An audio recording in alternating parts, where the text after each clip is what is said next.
Well, we've got a wonderful guest now, Arundhati Bhattacharya, former chairperson of the State Bank of India, somebody who I've interacted with extensively over the last several years.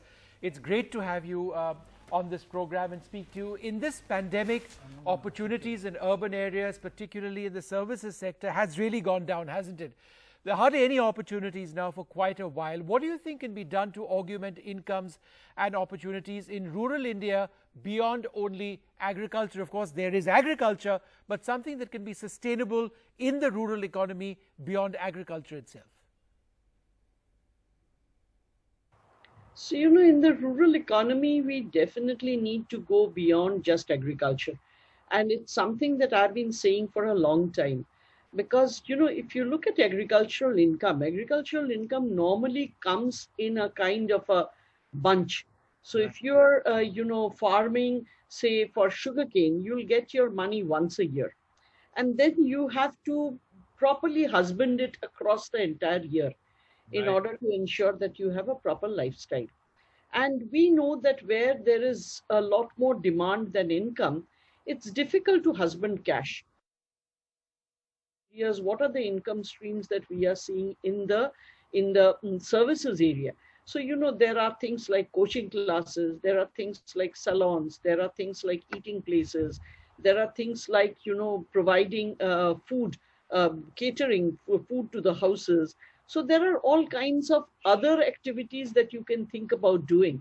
And definitely I think there also could be, because in the rural areas there's a lot of construction that is going on, whether it be roads, whether it be in the villages, the houses, the upkeep of the ponds, the upkeep of the water courses, the check dams. There is a lot that is going on over there. So, to become part of that, I think is very necessary. We also see, even in the urban areas, we see a huge deficit of just skills such as plumbing skills, carpentry, electricians, repair skills. So, there are lots of skills which don't really need you to become a graduate in order to get that skill. Right. Arundhati Bhattacharya, we all know you're one of the finest bankers and you have a reputation for having an immense knowledge of finance.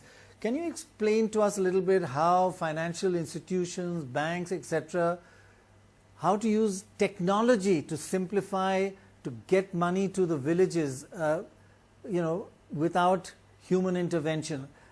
I would like to go one step further. One thing is to get it to the village or to a small town. The other is to get it from the town, from the teller to the person. I go on a lot of these election trips and I've met many men and women. I'll give you an example. One widow who told me, yes, the money is in my bank, I get 1,000 rupees a month, it comes electronically, but when I go to the teller, he says, if you want your 1,000 rupees, you have to give me 500. So we took her into the bank and we asked the teller, what is this? And then they said, speak to the bank manager. We spoke to the bank manager, and just as the key moment came, the line got cut. So one thing is to get the money to a bank, the other is not the last mile, the last 6 feet. How does one stop problems occurring at that point? Okay. So one, of course, is, we should try and limit human intervention as much as possible.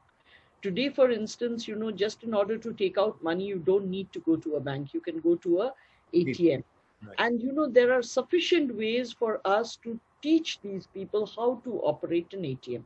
So I think what the government also did when it did the PMJDY, it insisted, that we issue cards. Okay. And actually that entire exercise became quite expensive because of the carding that we did. Okay.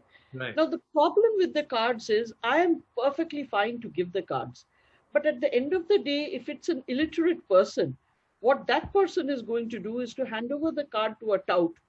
And in fact, for us, our instructions are that when a person who's illiterate comes into the bank and is putting their thumbprint and taking the money, as per the standard operating process, I am supposed to speak out loud and tell them ki Baba aapko 500 rupiya diya.